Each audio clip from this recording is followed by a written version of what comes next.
Salut les amis. Salut. Ravi de vous retrouver pour cette nouvelle vidéo. Moi c'est Mika, je suis réalisateur chez Cabochard. Aujourd'hui je suis accompagné de Nino.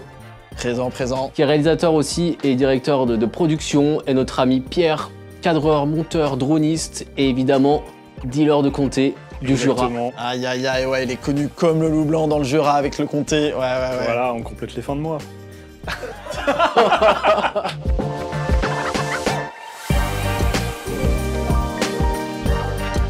On est là aujourd'hui pour vous parler des différentes étapes à suivre pour réaliser un film promotionnel.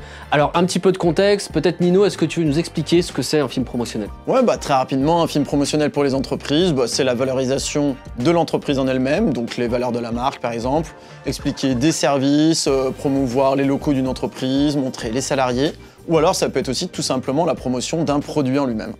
C'est vrai que depuis maintenant de nombreuses années, les entreprises passent par cet outil-là, qui est la vidéo, pour promouvoir leurs services et c'est devenu, on va dire, monnaie courante pour la plupart des entreprises. Bah ouais, c'est clair, je vous ai sélectionné quelques chiffres. D'après une étude de Google, 50% des 18-34 ans déclarent arrêter tout ce qu'ils sont en train de faire pour regarder une vidéo de leur marque ou influenceur préféré.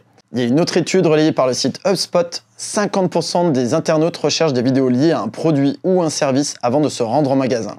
Et d'après une étude relayée par Wisehall, 80% des spécialistes du marketing affirment que la vidéo a augmenté le temps de visite sur leur site web. Merci Nino pour ces éléments. Merci à toi. De contextualisation. Merci. Prise Playmobil. Ravi de t'avoir vu. La main moite. Toujours. La main moite. Allez, sans plus attendre, on vous révèle maintenant les 5 étapes pour réaliser un bon film promotionnel. L'étape numéro 1, donc bien définir ses objectifs. C'est une étape assez importante que tout le monde ne se rend pas forcément compte quand il démarre un projet vidéo.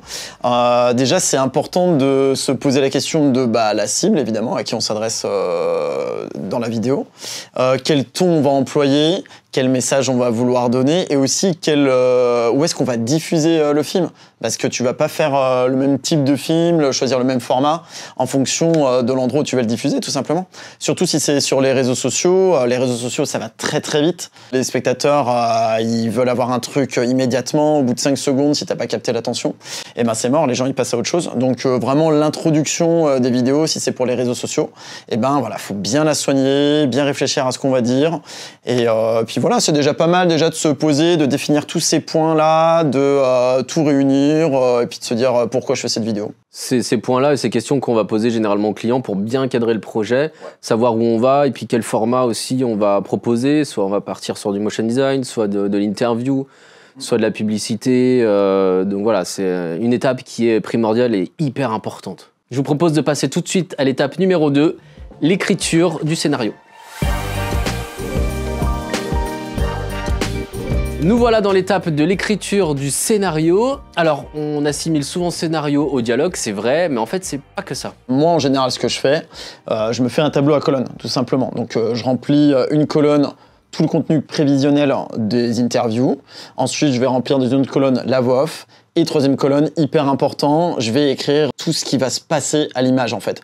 Voilà, chaque chose qui va se passer à l'image, je vais le détailler dans cette troisième colonne. Ça va permettre évidemment de se projeter dans le film et ça va nous permettre aussi, de pouvoir s'organiser sur le tournage. Et au niveau de la voix off, essayez toujours de faire des phrases hyper courtes pour que ça ait de l'impact évidemment et pour savoir à peu près combien de temps le film va durer, tout bête, vous vous chronométrez et vous lisez à voix haute la voix off pour savoir à peu près combien de temps votre film, en tout cas ce qui concerne la voix off, va durer. Très bonne technique et important à faire. Et toi Pierre, il me semble que tu fais du storyboard aussi. Un petit peu, de temps en temps. Ça dépend des projets parce que tous les projets ne nécessitent pas forcément un storyboard. Pour ceux qui connaissent pas, le storyboard c'est une sorte de bande dessinée pour faire simple, avec plein d'infos. Donc on va déjà dessiner chaque plan et on va avoir plein d'infos de cadres, de mouvements, même de caméra, plein de choses qui vont nous permettre de se projeter en fait sur la réalisation d'une séquence et puis de faire des choix également dans le même temps. Ça nous sert à nous avant le tournage et même pendant le tournage, mais ça sert aussi aux clients à mieux se projeter et à voir un petit peu à quoi va ressembler le film final. Et ça nous permet aussi du coup de faire des choix de matériel, savoir si on va utiliser tel ou tel objectif, comment on va éclairer un petit peu les choses. Ouais, c'est ça, c'est l'anticipation. Plus on va mettre d'informations sur la mise en scène au niveau du scénario et du storyboard, plus on sera prêt pour tourner dans de bonnes conditions finalement. Quand tu penses le film, des fois au début ça peut être un peu flou, petit à petit ça se précise. Le storyboard c'est vraiment une manière de mettre dans le marbre, dans le papier finalement, les idées quoi. Ouais, t'as raison, moi des fois j'ai des idées en tête et je commence à les écrire, à les mettre en scène, à les dessiner et là finalement je me dis mais non, je vais plutôt le faire de cette façon. T'as raison, ça aide vachement aussi à faire évoluer son scénario dans le bon sens. Ouais. C'est une grosse étape de réflexion, c'est vrai. Je vous propose de passer tout de suite à l'étape 3. Donc l'étape 3, c'est la pré-production et la gestion de projet. On passe tout de suite à l'étape 3.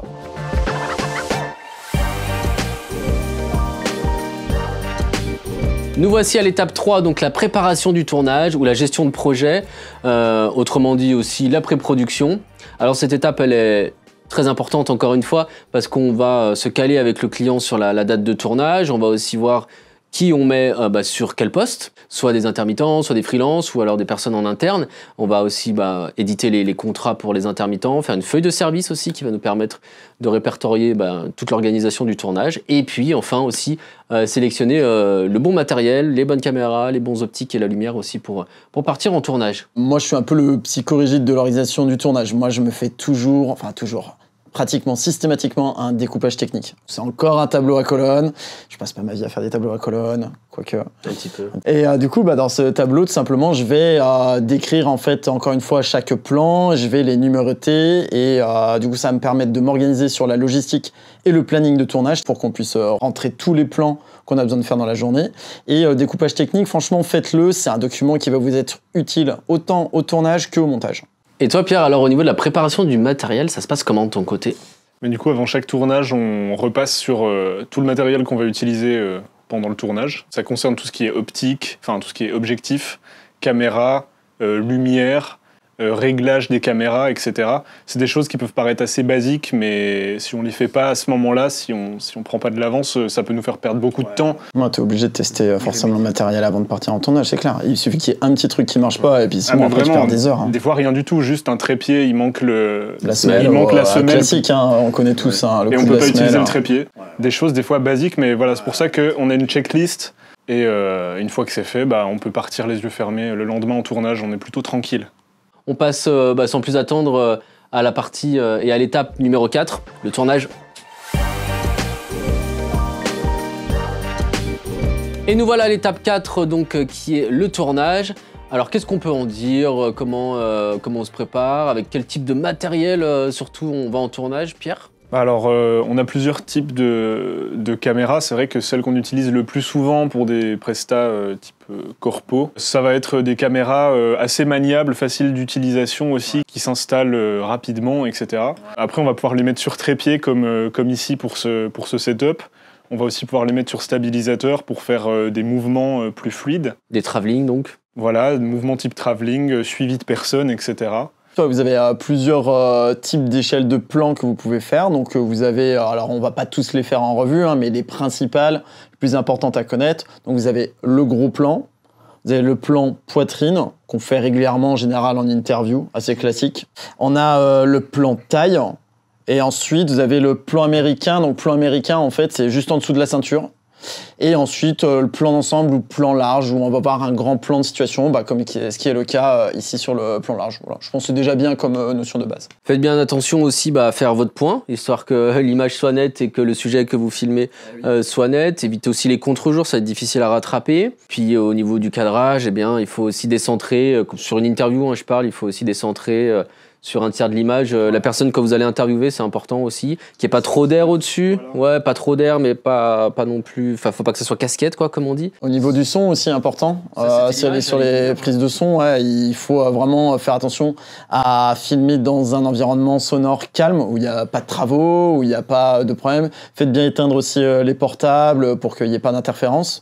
Après, si vous êtes dans un environnement sonore calme, déjà, normalement, la prise de son, elle va bien se passer. Pensez à vous munir de matériel comme nous aujourd'hui, des micro-cravates. Surtout qu'on le sait, de plus en plus de vidéos se tournent maintenant avec des téléphones portables qui peuvent avoir des belles qualités d'image.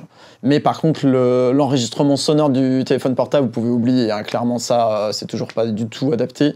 Donc prévoyez d'avoir du matériel à côté pour les prises de son et type micro-cravate quand c'est pour une interview, ça marche très bien.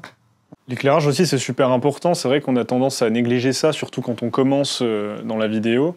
On peut pas filmer quelque chose de mal éclairé, de pas beau, et rendre ça joli au montage, en post-production. Ouais, ça marche pas, ça. Voilà, il faut nécessairement que ce qu'on filme soit déjà le plus beau possible. Je pense que 90%, 95% de la beauté d'une image, elle se fait au moment où on filme, quoi. Il faut que la lumière soit belle déjà de base. Il faut au moins avoir un minimum de projecteurs, et puis si on n'en a pas, bah ouais, tourner dans un environnement lumineux, et surtout pas contre-jour, forcément, surtout si on n'a pas d'autres sources de lumière. On passe tout de suite à l'étape numéro 5, qui suit, forcément, la post-production. Eh ouais.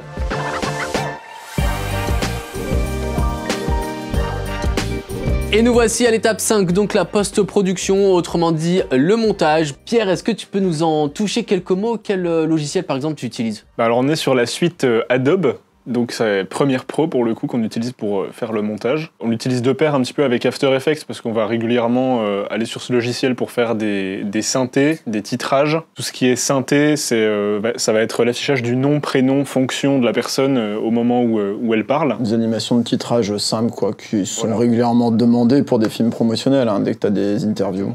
Ça peut aussi servir pour autre chose, de l'animation de logo, des choses comme ça. Mais c'est vrai que c'est ces deux logiciels-là qu'on utilise le plus souvent. Finalement, il y a une étape très importante auquel on n'a pas forcément pensé tout de suite, mais c'est avant de commencer le montage, avant de commencer à assembler des plans, il y a l'étape de dérochage aussi, très importante. Alors c'est vrai qu'il y a une étape de dérochage qui s'apparente à du tri en fait. De toutes les images qui ont été faites, il peut y avoir plusieurs caméras aussi qui ont filmé sur plusieurs jours en plus, etc. Donc ça va être tout le tri en fonction de ça aussi.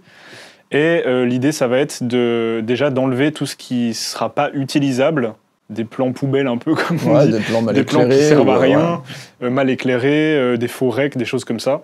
On va pouvoir enlever tout ça et garder que ce qui va être utile au montage. Même pour l'étalonnage, il t'arrive d'utiliser un autre logiciel aussi? L'étalonnage, c'est la gestion des couleurs, de la qualité d'image, de la saturation, du contraste, pour sublimer l'image. Alors on va avoir plus ou moins besoin d'étalonner en fonction du projet, en fonction du profil d'image qui a été choisi sur la caméra. Il y a certains profils d'image qui vont nécessiter quelques retouches qu'on va pouvoir faire même directement sur le logiciel. Premiere Pro propose des fonctionnalités de retouche comme ça. Et si on veut travailler un étalonnage un peu plus poussé, on va aller directement, nous, sur DaVinci Resolve. On va faire le pont entre Premiere Pro et ce logiciel, qui est très puissant pour gérer tout ce qui est étalonnage, en l'occurrence. On n'a pas parlé du son. Toi, tu fais le mixage son sur Premiere Pro? Tout sur Premiere Pro. Ouais, tout sur Premiere, ouais. Très important, toujours le son. Pareil, au montage, c'est pareil. Hein. C'est 50% du film, le son.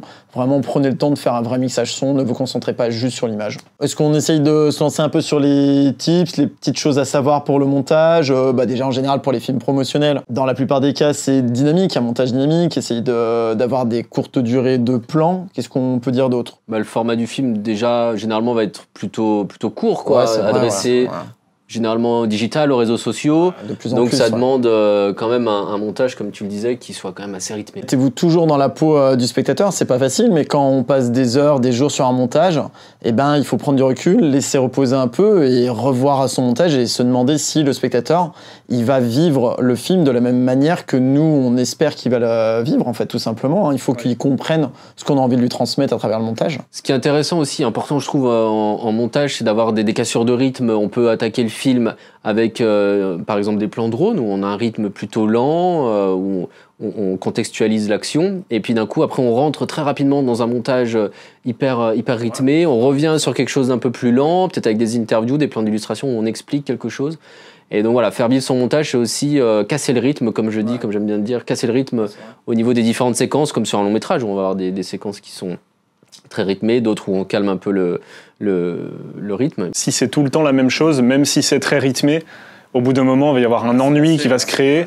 Et donc, les cassures de rythme, ça permet de maintenir l'attention, ça c'est certain. C'est les montages qui vont être binaires où on a toujours 2 secondes de rush, 2 secondes de plan, 2 secondes de plan, et c'est tout le temps le même montage, c'est tout le temps le même rythme. Ça à éviter parce qu'on va endormir le spectateur au bout de 20-30 secondes. On perd le spectateur si on n'a pas rythmé le montage. Merci les gars, en tout cas c'était super instructif. Merci à toi. Maintenant on sait comment réaliser un bon film promotionnel en 5 étapes. Merci à vous, j'ai envie de vous faire plein de bisous. Des bisous. Et des bisous à vous aussi, merci de nous avoir suivis les amis. On se retrouve pour une prochaine vidéo et surtout entre temps, abonnez-vous. A plus. À bientôt. Ciao.